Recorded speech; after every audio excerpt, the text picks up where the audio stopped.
Welcome to The Obvious. My name is Sonny Macon. I'm the COO at ABC Florida East Coast.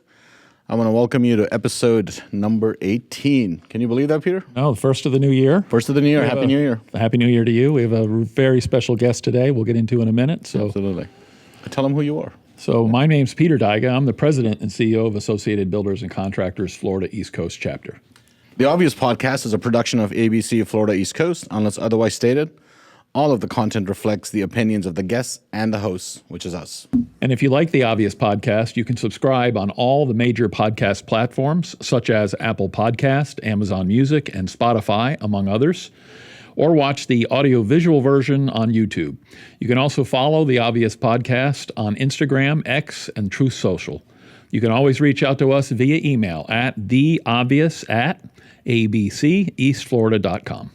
Links to all the social media feeds are in this episode's show notes. And if you want to help others find the podcast, please leave us a review on your podcast platform of choice. Thank you, Peter. As you know, January is a time of rebirth and fresh start and new goals and new hopes. And one of my favorite sayings, rinse and repeat. Rinse and repeat. So, you want to introduce our very special guest today? Sure. We're very honored to have our incoming chairman, actually our chairman now for 2025, our chairman of the board, Brian Sudduth of Miller Construction. So, Brian, welcome to The Obvious podcast. Welcome, Brian. Thank you, Peter. Thank you, Sonny. Good to have you. Excited to be here. Good to have you. It's a new year, as Sonny said, and we thought it would be great to start out with you. This organization, is constantly achieving great things, and the new year gives us an opportunity to take it to a new level. And you have a very ambitious agenda or goals as well. So we wanted to have you here to talk a little bit about 2025. But before we get into that, I just wanted to share with our audience, this is Brian's very first podcast. Oh yeah, all right. So we're very excited that you chose to do this with us first. Oh, I'm excited. So before we get into your leadership in ABC, we would love to know more about you, kind of, your story, where you grew up, how you got into construction. If you would just share that with our audience, that'd be great. Thanks, Sonny. First, again, thank you for being here. Happy New Year to everyone watching. But, I grew up in Orlando, Florida, and some in South Florida before that, and before that, born up in Alabama. But my father and a lot of my family's always been in construction. And so as sitting around the dinner table in the evening, my dad had a general contracting firm up there in Orlando. My mom was the controller for that business. So there was a lot of talk about construction as we sat around the dinner table. I think we've had boats named GC, Fano Elise, everything related to the industry. So when I went to college, I went to the University of Florida, and it wasn't even a question. I was going to go to the school of back then, the School of Building Construction. It's now called the School of Construction Management up there at the University of Florida. Also, my dad went to school. And so went there for 4.5 years and did not start working out with my dad. Actually, did go back to Orlando and work for a large general contractor called Bryce Building back then in the day. It's since then, I think, merged or was gotten bought out by another firm. And the whole goal was for me to work and learn the business, and learn some bigger picture business, working with bigger contractors, and one day get to go work with him. But unfortunately, that didn't happen. He got sick, and it was a terminal illness, and passed away just a year or two out of being in school. And so I continued to work for Bryce for a long time, and eventually decided to move on. And it was a great start of my career. It was a great company, met a lot of great friends, and so that was 19 years ago today. It's when I moved back to South Florida and got to join Miller Construction. And Tom and Harley Miller, the two founders, and ran that business for most of the time. And I was just, was fortunate I was to find Bryce in my early years. I was a lot more fortunate to find Miller Construction and see, how Tom and Harley did business and doing business the right way. And so, 19 years later, they've kind of transferred ownership in the business, and I've had a chance to take the leadership role in that company, and I couldn't be happier or more privileged to have that opportunity.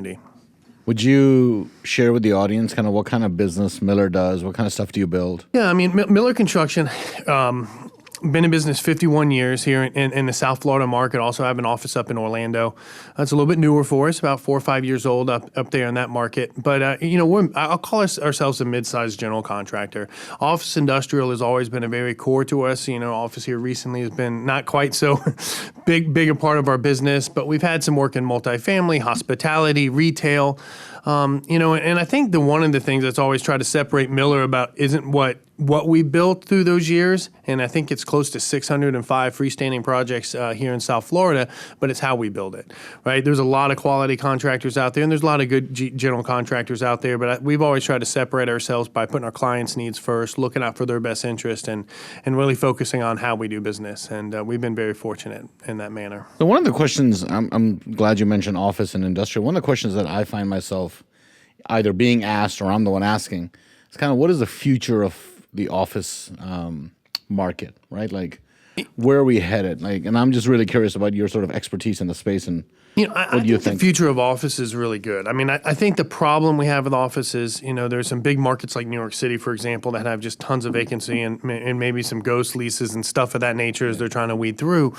But there's a big need for quality office. Everyone, I think there's been, after COVID, it was work from home, and now you see a migration back to the office for a lot of businesses, especially here in South Florida. And I don't think the problem with office right now is there's so much product, but there's so much bad product. There's Class B, there's Class C, and when you have any business, right, you want to create an atmosphere that's engaging for your team, where they want to be excited to go. You want to attract and retain top talent. And the reality is a lot of the office product we have down here, it needs to be renovated, needs to be upgraded to continue to do that.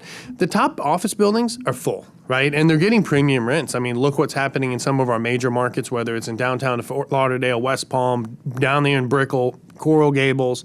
They're doing well. So I think it's, office is struggling, and it is, but the right product isn't. And I think so we're going to continue to see that migration. You can continue to see people invest in your office because that's what the younger workforce especially wants.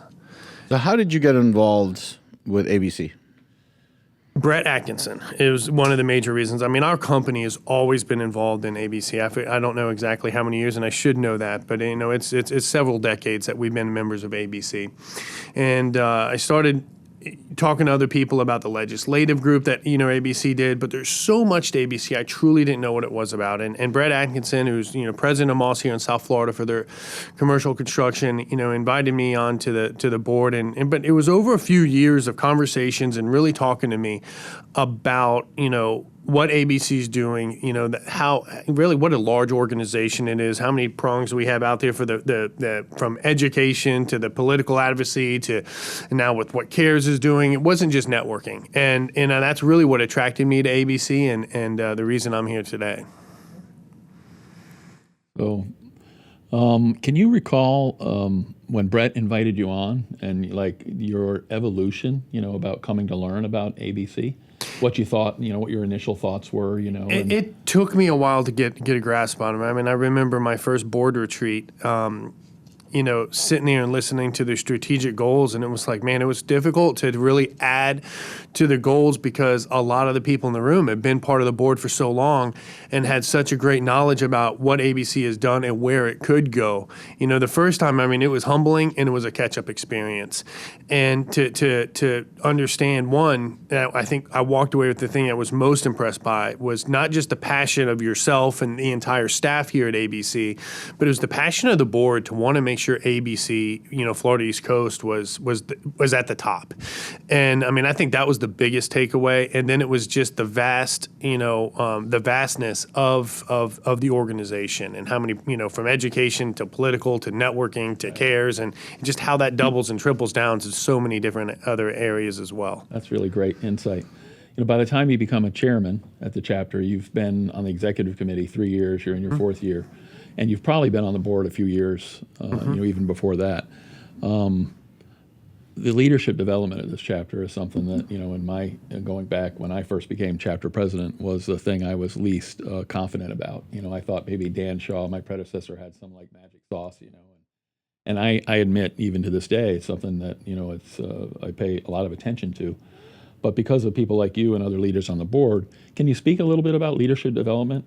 At the chapter and you've been through that process now of a nominating committee and bringing new people on and having to have the right mix on our board, right, of tenured people and new people. And I think most importantly, there's a lot of things. I mean, I think the passion of the past chairman is there, right? When you go to nominate someone, you're meeting with them and getting basically their voice of approval, on that, which is huge to see that, it's people that have been chairs, and you look at these walls of the pictures, behind the two of y'all, it's people that were chairs 10 years back that are still more than that in several of those cases that are still coming back and wanting to be involved and wanting to have influence to make sure ABC is going down the right level, or the right direction. And I think when you look at who wants to be on this board, it's a big portion of the who's who of construction. And I think the group has done an amazing job of getting, some of the largest general contractors in the world who have offices down here to be recommended, be part of that. Some local general contractors, you got suppliers, you got subcontractors of different levels. So, it's not just catered to one aspect of our industry, right? There's someone representing every aspect of the construction industry, sitting here on our boards. We also have legal, we have insurance, we have all these different, parts and pieces. And that's what makes us up in the real world, right? And that's what makes up this boardroom, and I think that's one of the things that you talk about leadership is, it's a wide range of perspectives, it's a wide range of companies, and it's A players all around the list. And there's a bunch of others that want the opportunity to come in here as well. That's great. I'd like to, lean on you a little bit. Let's talk about the new year and, what you as a chairman taken into it. We got to talk about membership, right, a little bit, because I think we have an awesome structure here at ABC that you spend a year as that chair of that membership committee before you become chairman. Talk a little bit about that. We had great growth, during last year. We had great growth last year, and we had great growth the year before. We had growth the year before, and it's amazing to see how much growth we're having every year. What special priorities or things? I mean, I know the answer to this, but I want to give you an opportunity to talk about your passion for this. It's day 3 already. If it's day 3. Well, back in November, right? We had an amazing board retreat that is done every single year, and Peter and Sonny, you guys do a great job of bringing that incoming chair to be part of the planning and with the facilitator that we hire to bring there. And I think that set it off right there. I think we had an amazing board retreat for that day and a half. It was down in Key Largo. I think, there was just 1 or 2 people that weren't able to show because of some, prior, or just odd conflicts that popped up in their schedule. But everyone showed up and was laser focused on talking about ABC. And we focused on a lot of big picture items that we could do. And what came out of that room was just, it was 20 pages, I think, of notes for us to circle back on. So I think there's a lot to do. But first, it's workforce development, right? I think, the combining what we're doing with the ABC Institute, where a lot of the workforce development is coming in, combined with the political advocacy side that not just our chapter has, but the state and the national has, but going and changing, redefining some of the rules about the funding and the support from the state of how, partnering with your LEA and getting that funding and how it can affect and grow the ABC Institute.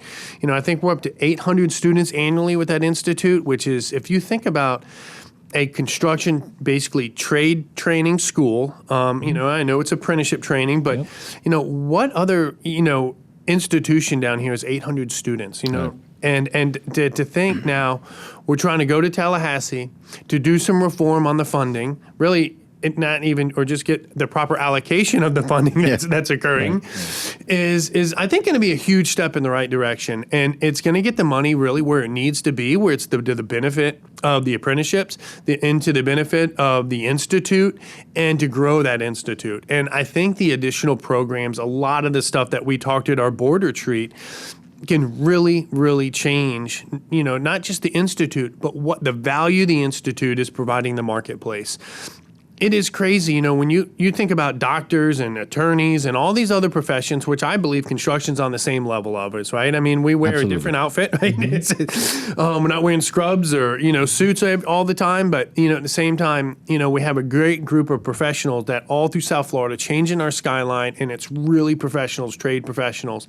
And to have the support and education pouring into that, whether it's through safety, whether it's through technology, whether it's, we talked about BIM, we talked about safety, which that's a repeat of what I just said. But, outside of just the trades, right? Linesmen and electrical and pipe fitters and sheet metal and roofing, roofers, right? HVAC. Expand that further into steel erection and welding. I just think there's so much potential with what you have with the Institute here to truly expand that.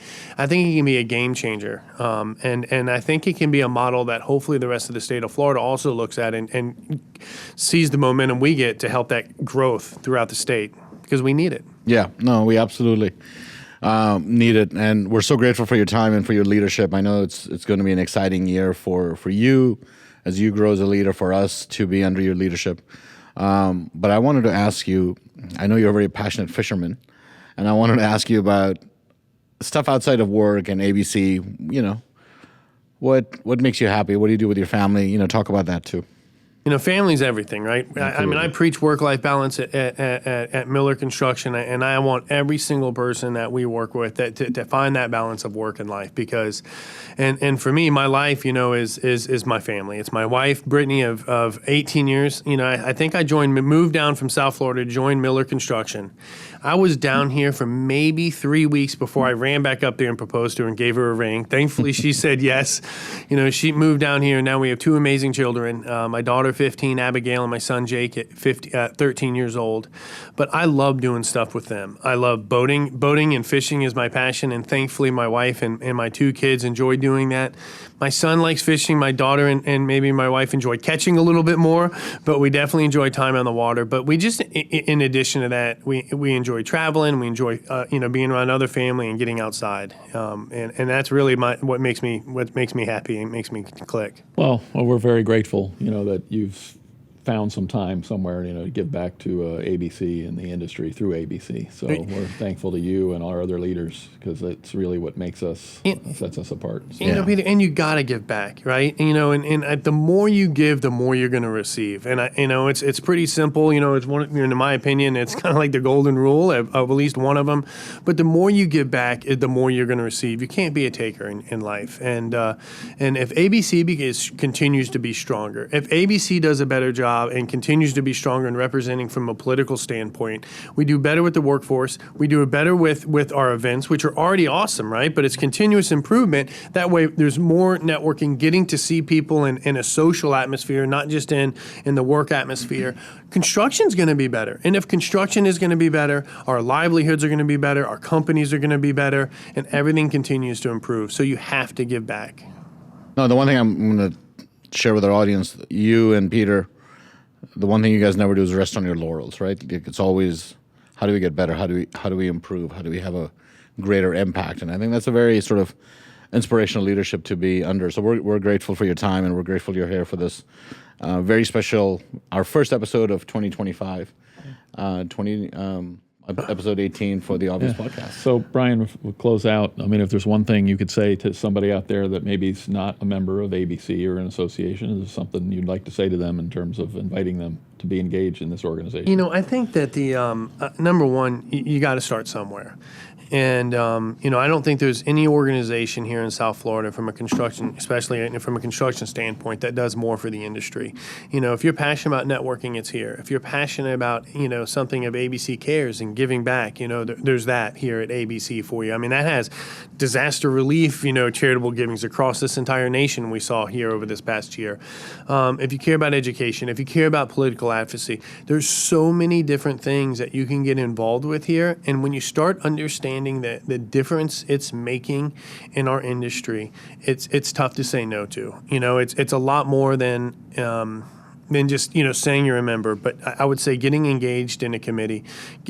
Start with golf, start with clay shooting, start with fishing tournaments. The Alamorada Backcountry Fishing Tournament's amazing, right? We just had an amazing golf tournament up there in Palm Beach County on the beach. That was amazing. And I think just getting involved and meeting the people and meeting the staff and seeing what's really happening here is going to change you. Well, we're grateful for your leadership. We look forward to 2025, achieving great things. Especially those things that you just came out of the gate really passionate about, which really reinvigorates us, doesn't it? Absolutely. As a staff, to have leadership's enthusiasm and support. So it's going to be a great 2025. We welcome you all. Become part of the ABC family if you're not. If you're already a member, get engaged. Reach out to us. For this podcast or for ABC in general, you can always send us your comments via email at theobvious@abceastflorida.com. All right. Thank you for honoring us with your time, and have a great day. Yeah.